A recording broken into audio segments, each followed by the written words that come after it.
Louvado seja o nome do Senhor, glória a Deus. Que momento lindo, né? Que o Senhor nos proporciona podermos adorar esse Deus maravilhoso. E como eu já tinha dito para vocês, né? Nós estamos numa série de sermãos aí que decidi fazer nesses dias que o Senhor, que o pastor nos deixou, né? Na liderança da igreja.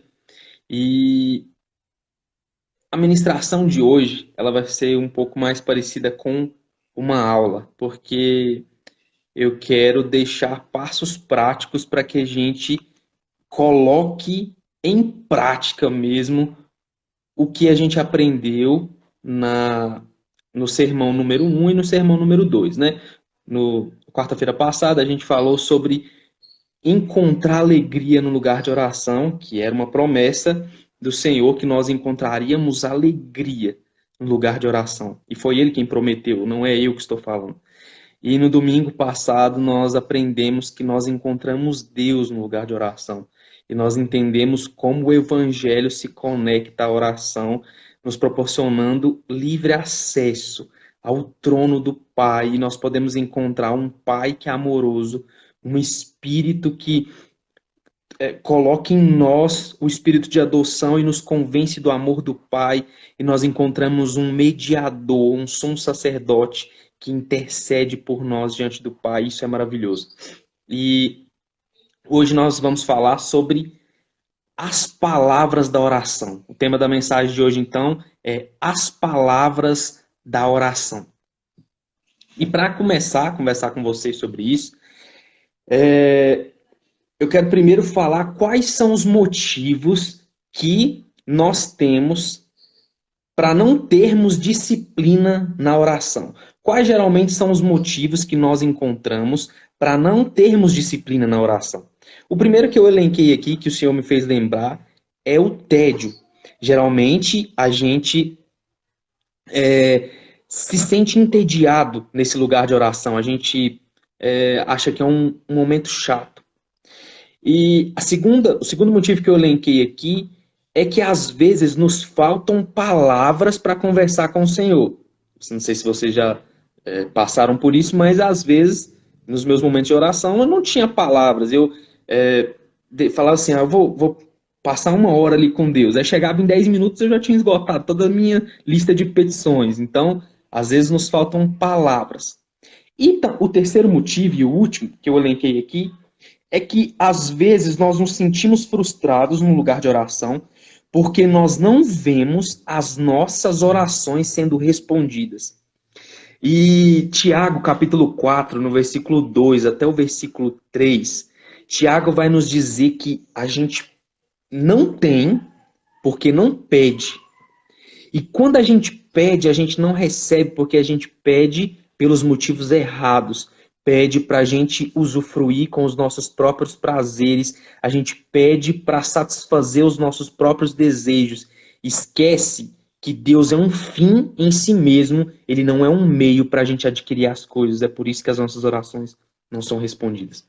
E qual então é a solução que nós encontramos para nos ver livres do tédio na hora de oração, no momento da oração, nos ver livres de faltar palavras na hora de orar e nos ver livres de não termos, de termos a frustração de não ter as nossas orações respondidas. Qual é a solução, então, para esses três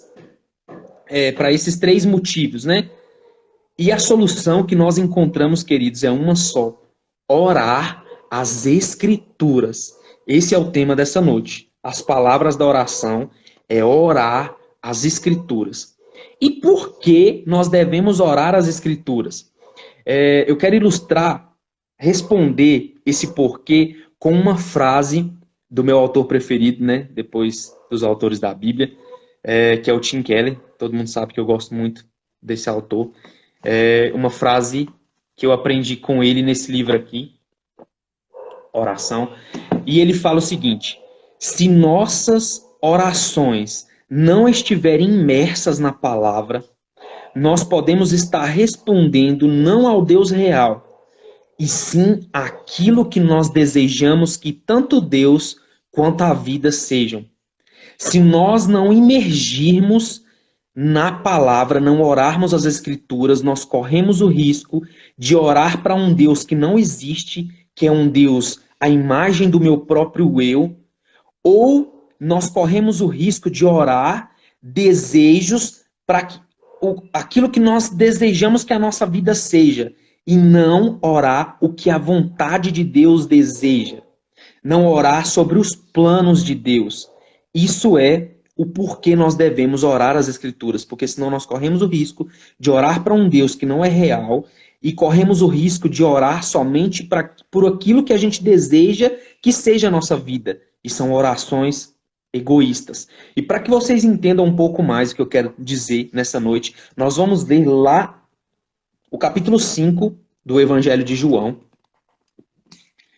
o versículo 39 até o 40. A palavra do Senhor vai nos dizer o seguinte, João capítulo 5, versículos 39 ao 40. Vocês estudam cuidadosamente as Escrituras, porque pensam que nelas vocês têm a vida eterna. E são as Escrituras que testemunham ao meu respeito. Contudo, vocês não querem vir a mim para terem vida.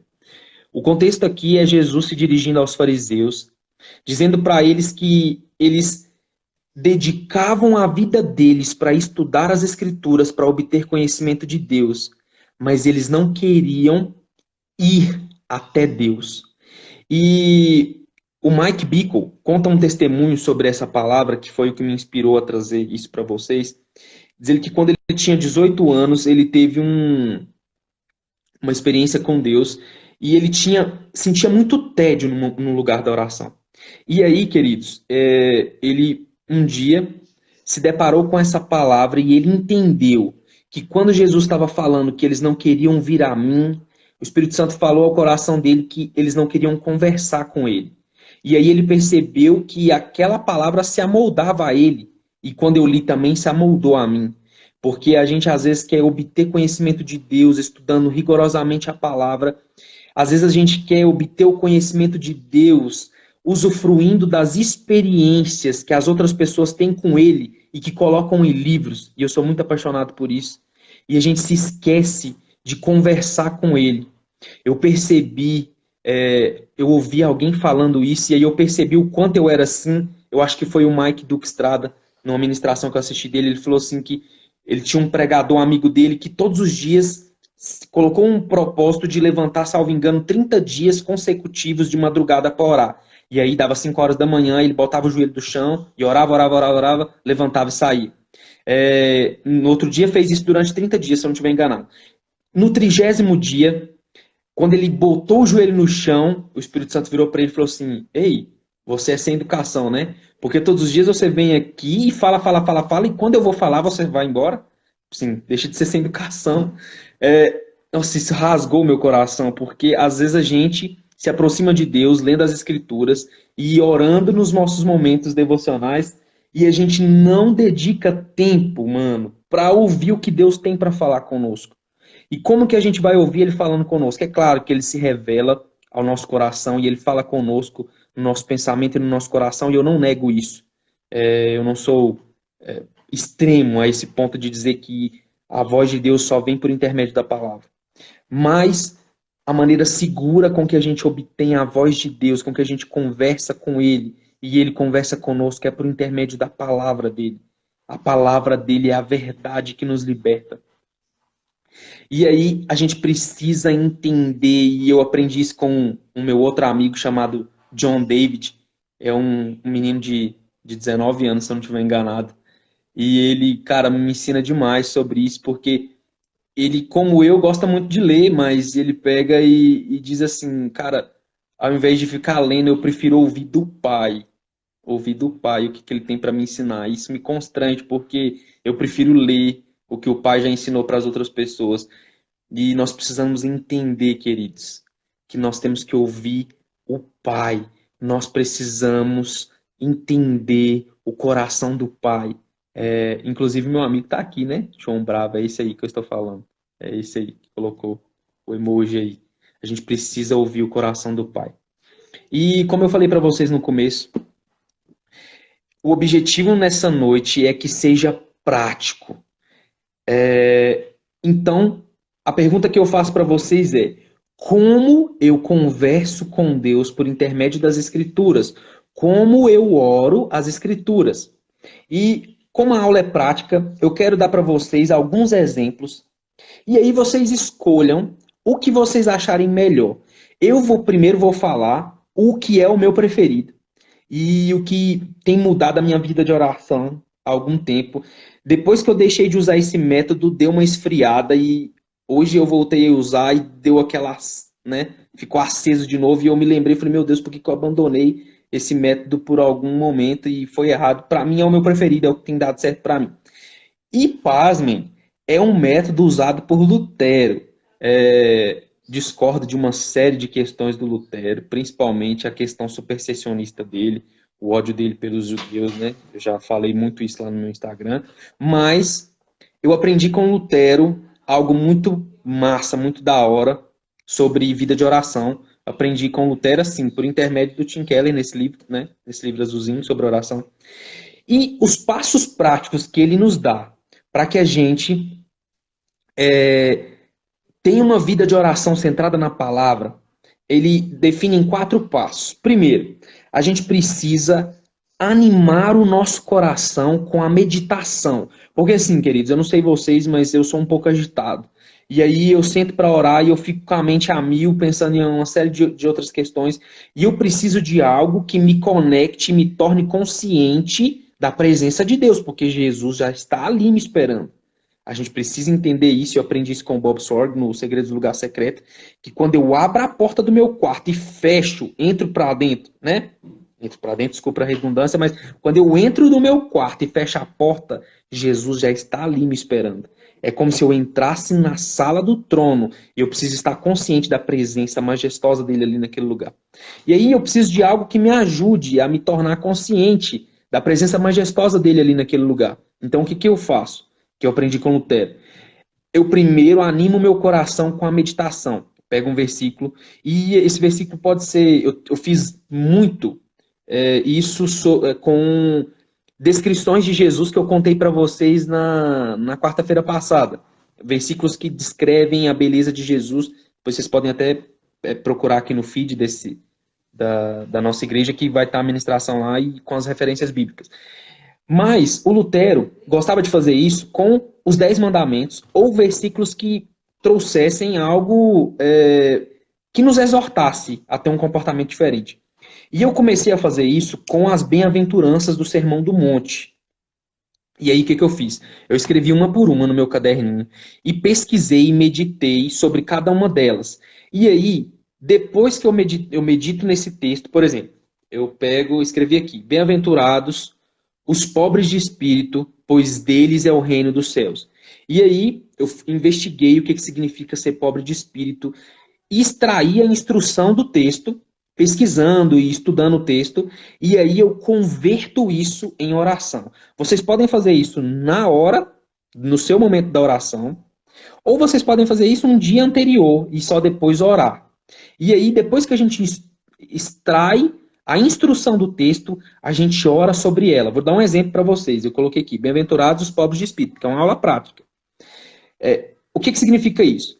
Pobres de espírito, eles reconhecem que não podem realizar nenhum bem sem assistência de Deus. Então eu oro: Senhor, me torne consciente que eu não posso realizar nada sem o Senhor. Eu quero ter essa pobreza de espírito para que eu reconheça que eu não faço nada sem o Senhor. O pobre de espírito também, ele reconhece que ele não é, que ele está liberto da tirania das coisas exteriores e ele vive sobre o domínio do reino dos céus. Então eu oro sobre isso. E pobreza se refere tanto à debilidade física externa quanto a fiel dependência de Deus que essa debilidade produz. Então eu oro dizendo: Senhor, que o Senhor me liberte da tirania das coisas exteriores e me faça ser dominado pelo teu reino na minha vida. E eu quero reconhecer que eu não sou nada sem o Senhor, então a gente extrai a instrução desse texto e ora. E aí a nossa mente já está conectada com Deus. E aí o que que Lutero faz? Então, em seguida, a gente pode personalizar a oração do Pai Nosso. E depois que a gente faz tudo isso, a gente vai para a nossa lista de oração, que é onde você expõe as suas necessidades para Deus e expõe, você ora pelos seus amigos e etc.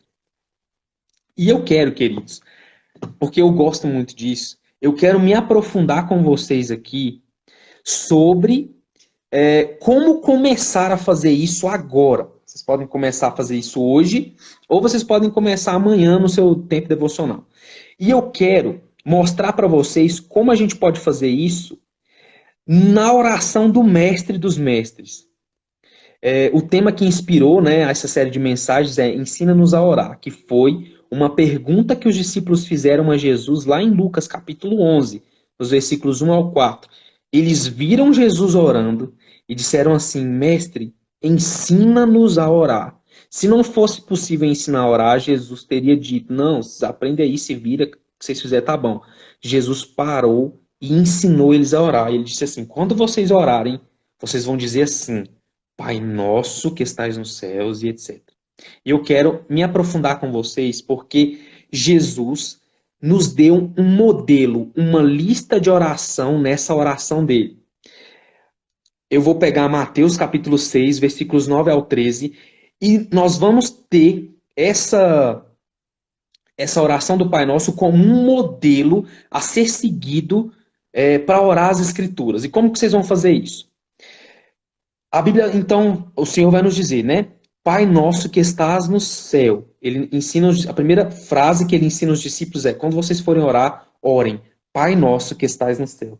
Quando a gente ora, Pai nosso que estás no céu, isso nos torna conscientes de que nós estamos orando em nome de Jesus. Chamar Deus de Pai é orar em nome de Jesus. Nós só temos acesso, nós podemos chamá-lo de Pai por causa do que Jesus fez. Então a gente já medita sobre o que Jesus fez na cruz do Calvário por nós. Orar, Pai nosso que estás nos céus, também é pedir para que Deus coloque nos nossos corações confiança no seu amor paternal. Então nós podemos usar essa frase e dizer assim: Senhor, obrigado por ter morrido por mim na cruz e me conquistado um acesso no qual eu chamo Deus de Pai. E eu te peço que o Senhor coloque no meu coração confiança no seu amor paternal. A segunda frase que o Senhor Jesus nos ensina é: santificado seja o teu nome. Santificado seja o teu nome é carregar, é estar consciente de que nós carregamos o nome de Deus. Nós precisamos estar conscientes de que nós carregamos o nome de Deus. Então nós precisamos orar, quando a gente ora, santificado seja o teu nome, a gente pode orar dizendo para que Deus nos ajude a não desonrar o nome pelo qual nós somos chamados. Isso é orar, santificado seja o teu nome.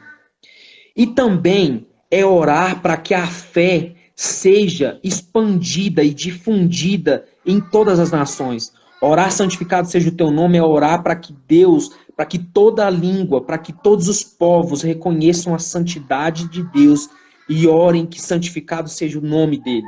Então, nós temos também um aspecto global sobre a santificação do nome de Deus.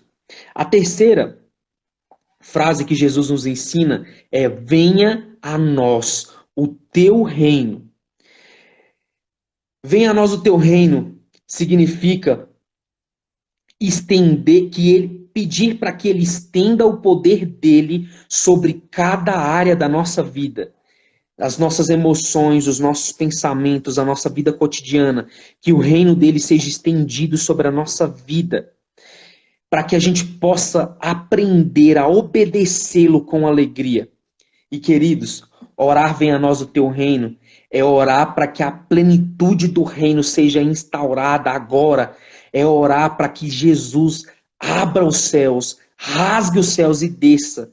Orar venha a nós o teu reino é orar para que ele governe as nossas emoções, mas também é orar Maranata. Ora vem, Senhor Jesus, rasga os céus, inaugure o teu reino, a completude do teu reino futuro. Hoje nós estamos com saudades do Senhor. A quarta oração que o Senhor Jesus nos ensina aqui, nesse modelo de oração do Pai Nosso, é orar para que seja feita a vontade de Deus. Orar para que seja feita a vontade de Deus é orar para que nós tenhamos graça para suportar com alegria as adversidades. É orar para que nós tenhamos graça para suportar sofrimento, adversidade, as coisas ruins que vêm na nossa vida. Entendendo que isso é um meio que Deus está usando para nos amoldar à imagem dele e diminuir as nossas vontades e fazer cumprir a vontade dele na nossa vida. Isso é orar, seja feita a tua vontade.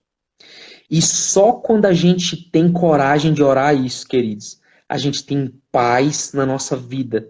Porque se a gente não ora assim, a gente tende a querer controlar todas as situações da nossa vida. A gente tende a querer controlar os nossos relacionamentos no trabalho, a gente tende com as nossas esposas, com os nossos namorados, sei lá, a gente tende a querer controlar o nosso trabalho, controlar o meio que a gente ganha o pão e etc.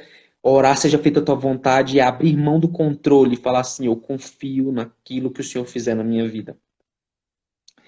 E observem, queridos, que as 4 premissas primeiras que existem na oração do Pai Nosso, elas dão primazia a Deus e à vontade dele, e não a nossa. Então a gente está dando primazia a Deus e louvando o nome dele por aquilo que ele é e que seja feita a vontade dele, e não a nossa vontade. E a quinta, só então na quinta, é que Jesus nos ensina a orar pelas nossas necessidades. Aí ele diz assim, então orem para que o pão de cada dia nos seja dado hoje. Orar para que o pão nosso de cada dia nos seja dado hoje é orar pelas nossas necessidades pessoais, é orar para que ele supra as nossas necessidades e as da nossa família. É também orar para que ele nos dê meios de nos sustentar, é orar para que ele conserve o nosso trabalho ou abra portas para trabalhos melhores, é orar para que a gente tenha condição, como homens principalmente, de sustentar a nossa família e como mulheres de conseguir administrar esses bens que o Senhor coloca nas nossas mãos. E também é orar para que Ele nos dê uma porção, a nossa porção diária de crescimento espiritual. Nós precisamos da nossa porção diária de crescimento espiritual também. E Ele vai nos dar hoje, é como um maná, queridos. Todos os dias eles tinham que levantar e pegar a porção diária do maná. Se eles guardassem para outro dia, aquilo virava, enchia de bicho e ficava podre. É a porção diária que nós precisamos pedir todos os dias. Ele falou assim, peçam o pão diário todos os dias, porque o Pai de vocês vai dar o pão diário todos os dias. Também, queridos, é orar numa dimensão social. Aqui a gente aproveita para orar pela economia do nosso país e a gente aproveita para pedir para que Deus elimine a exploração desumana, para que outras pessoas também possam sustentar a família deles com o pão diário. É orar para que Deus extermine essa exploração desumana, trabalho escravo e etc., para que outras pessoas também possam sustentar suas famílias com o pão diário.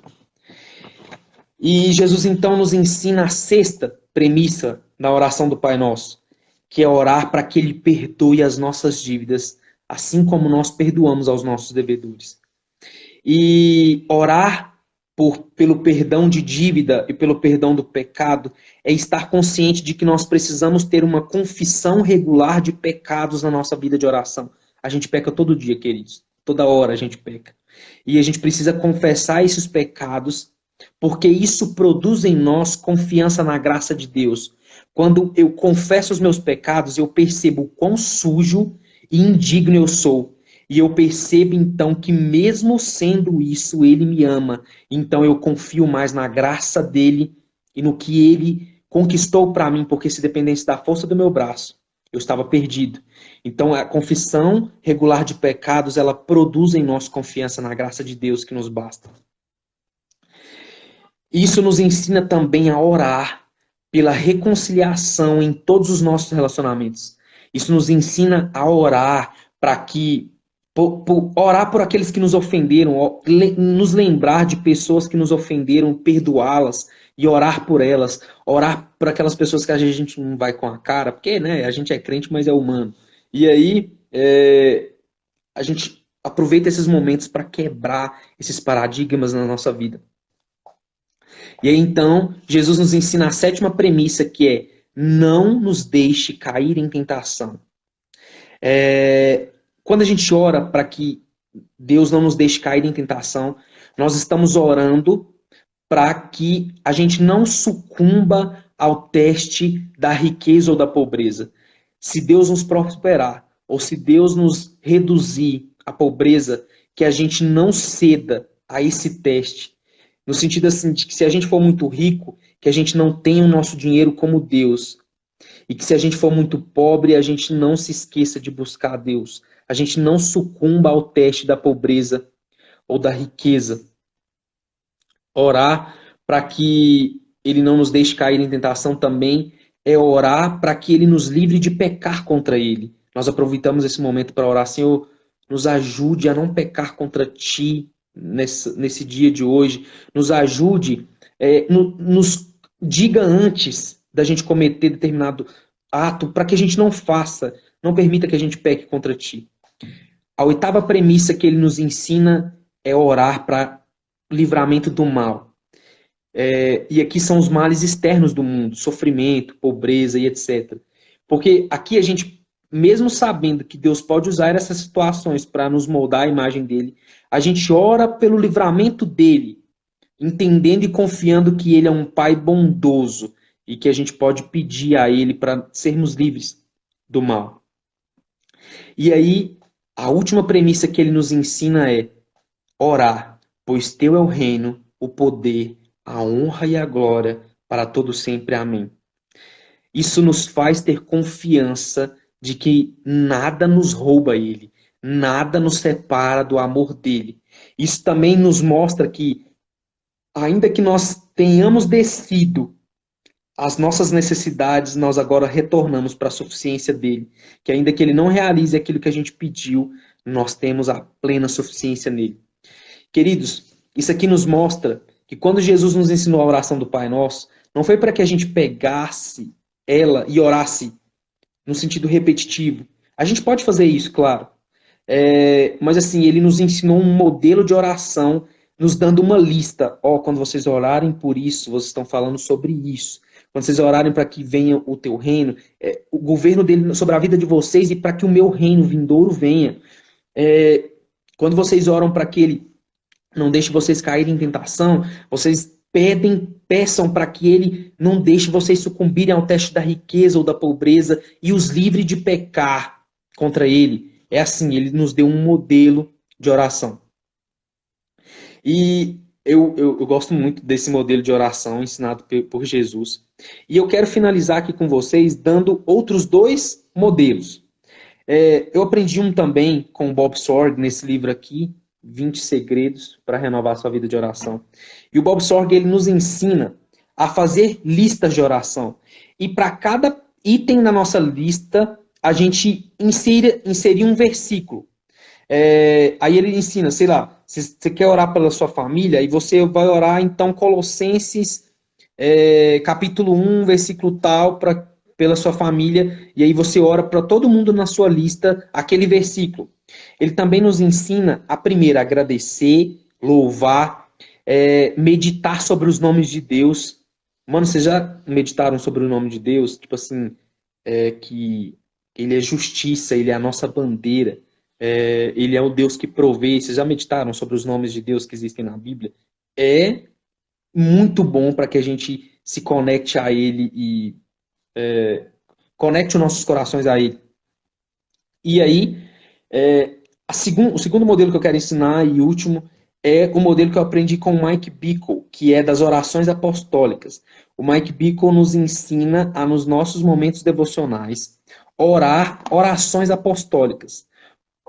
O que são orações apostólicas? São as orações que os apóstolos fizeram na Bíblia. E olha para vocês verem que coisa massa. Paulo orou uma oração, né, sendo redundante, mas é isso mesmo. E ele escreveu essa oração. E porque ela está na Bíblia, ela foi inspirada pelo Espírito Santo. E aí, então vocês estão orando orações inspiradas pelo Espírito Santo. Um exemplo. Por exemplo, vocês querem orar pelo fortalecimento do seu homem interior, para que vocês tenham uma vida mais fortalecida espiritualmente. Vocês podem pegar Efésios capítulo 3, versículos 14 ao 21, porque ele vai dizer, Paulo orando para a igreja de Éfeso, eu oro para que vocês sejam fortalecidos com poder mediante o seu espírito no homem interior e que Cristo habite ricamente no coração de vocês pela fé, que vocês possam compreender com todos os santos a largura, o comprimento, a altura, a profundidade do amor de Cristo e que vocês sejam tomados de toda a plenitude de Deus. A gente pega essa oração e converte ela em uma petição para Deus. Senhor, que me fortaleça com o teu espírito no meu homem interior, que eu possa compreender a largura, a profundidade, o comprimento do teu amor e que eu seja tomado de toda a tua plenitude. O Mike Bickle tem essas orações apostólicas, nos ensinando que nós temos que orar orações positivas. Ao invés da gente pedir determinadas coisas assim, Senhor, muda fulano, faz o fulano parar de beber, faz o fulano voltar para a igreja. A gente pega uma oração positiva, que é uma oração apostólica, e ora para que Deus, por exemplo, fortaleça o homem interior dele. E Deus fortalecendo o homem interior dele, ele volta para os caminhos do Senhor e deixa de beber, e deixa de se prostituir, etc. Sabe?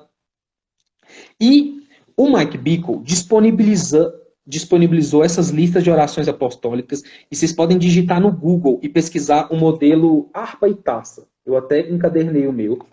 E aí, lá no final, ele dá a lista de orações apostólicas com os versículos, né? Aí ele ensina, se vocês querem orar por unção de ousadia no seu ministério, você pode orar Efésios 6, no qual Paulo fala que me seja dada no abrir da minha boca a palavra para que eu anuncie com intrepidez o mistério do teu evangelho. Então nós estamos orando uma oração inspirada pelo Espírito Santo e pedindo para que a gente tenha unção no nosso ministério. Olha que coisa maravilhosa.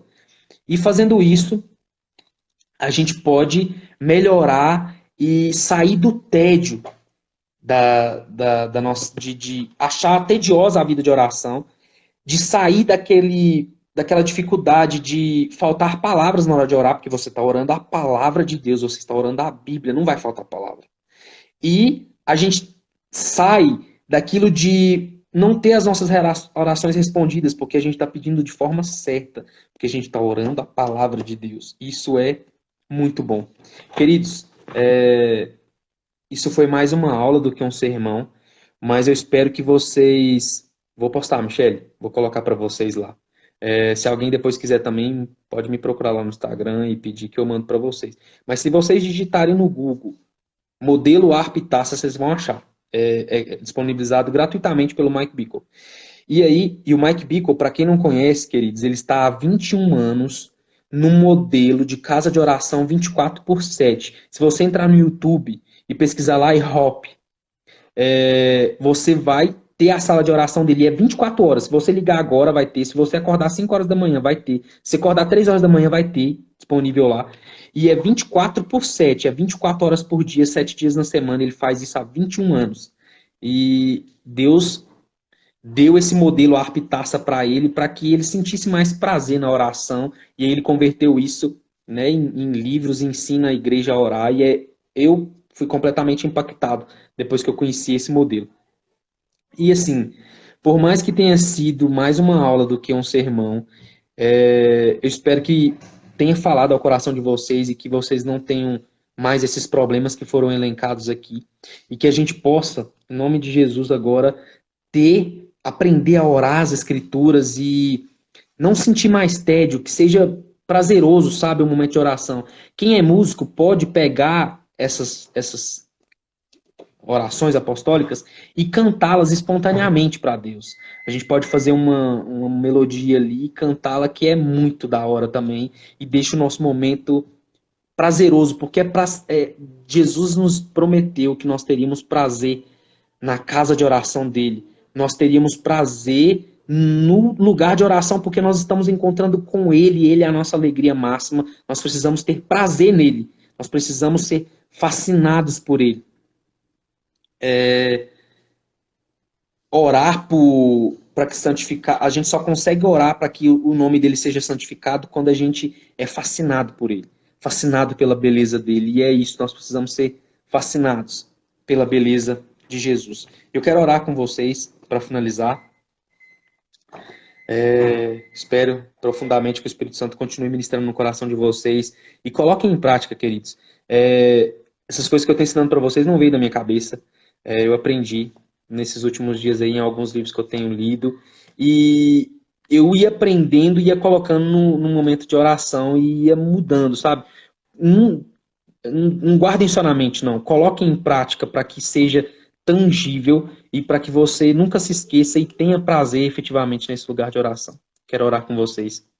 Amado Deus, obrigado por essa oportunidade maravilhosa que o Senhor nos concedeu de estarmos aqui reunidos com alguns irmãos até de outros lugares do nosso Brasil e juntos, unidos em comunhão, adorando ao teu santo nome. Papai querido, eu te peço que o teu Espírito Santo possa continuar ministrando aos nossos corações e nos ensinando a orar, nos mostrando que há alegria plena na tua presença, nos mostrando que nós somos completamente amados pelo Senhor e que nós moldamos e entendemos de forma experiencial, de forma tangível, palpável, quando a gente está nesse lugar de oração e ora orações bíblicas, diz para o Senhor aquilo que o Senhor já nos disse.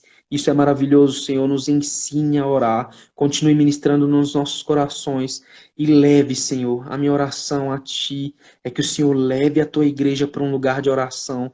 A identidade da Tua igreja é casa de oração. Desperte a Tua igreja para um lugar de oração. Eu profetizo sobre a Tua igreja que ela será chamada de casa de oração agora, que a igreja de Formosa será chamada de casa de oração, que a igreja do Brasil, a igreja do mundo será vista como casa de oração. Senhor, nós estamos com saudades do Senhor e eu creio que o Senhor só virá quando a tua igreja entender a mentalidade de corporativa de uma casa de oração e uma mentalidade individual de noiva amada que quer se relacionar contigo. Eu creio, Senhor, que Apocalipse 22:17 é uma profecia que o Espírito e a noiva no fim dos tempos estarão em comunhão e dirão: vem. E nós ansiamos pela tua vinda, nós ansiamos pelo dia em que o Senhor virá e eu te peço, Senhor, desperta a tua igreja para um lugar de oração, porque nós queremos que o Senhor rasgue os céus e desça. É o que eu te peço, no teu santo nome. Amém. E glória a Deus. Agradeço, queridos, por vocês terem ficado até agora aqui conosco. É muito bom ter vocês aqui. E para quem não conseguir assistir, eu vou deixar gravado aqui também. E é isso aí, queridos. Coloquem em prática o que a gente aprendeu hoje. Agora, se vocês forem orar agora, coloquem em prática. Se vocês forem orar amanhã, coloquem em prática. Vamos nos alegrar nesse lugar de oração. Deus abençoe vocês. Um abraço.